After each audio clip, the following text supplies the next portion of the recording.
தமிழ்நாட்டு அரசியலே ரொம்ப சின்ன வயசில் வந்து கட்சி ஆரம்பித்தவன் நான் தான். ஆனால் 16 வருஷமாக போராடிட்டு இருக்கேன். ஒரு கேடு என்னன்னா, நம்ம சொல்கிறத எடுத்து சொல்கிறதுக்கு யாருக்கும் மனசு இல்லை. நம்ம வளரக்கூடாதுன்னு நினைக்கிறாங்க. ஏன் நான் வெல்லக்கூடாது என்று நீர் நினைக்கிறீரோ அதற்காகவே நான் வென்றே தீர வேண்டும் என்று களத்திலே நிற்கிறேன்.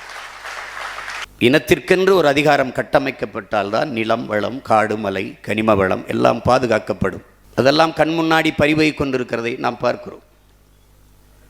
தமிழ் என்றோ, தமிழர் என்றோ, தமிழ் இனம் என்றோ, தமிழர் நிலம் என்றோ, தமிழர் வரலாறு என்றோ, தமிழர் இலக்கியம் என்றோ, தமிழரின் தொன்மம் என்றோ, வழிபாடு என்றோ, தமிழர் அடையாளங்கள் என்றோ பேசுவதற்கு எவரும் இல்லை. நிறைய தோற்றிருக்கிறோம்.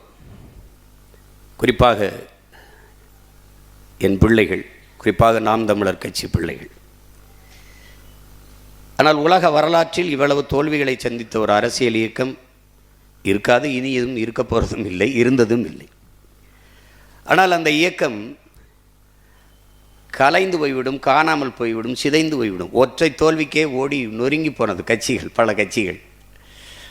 இத்தனை முறை தோற்றும் சற்றும் தளராது அப்படியே அதே உறுதியோடு ஒரு கட்சி இருக்கிறது என்றால் அதே புத்தளிச்சியோடு எத்தனை இடைத்தேர்தல் வந்தாலும் அத்தனையும் எமக்கான களமாக கருதி மறுபடியும் களத்திலே பாய். என்னுடைய வெற்றியை சற்று தள்ளி போடலாம், ஆனால் தடுத்து விட முடியாது.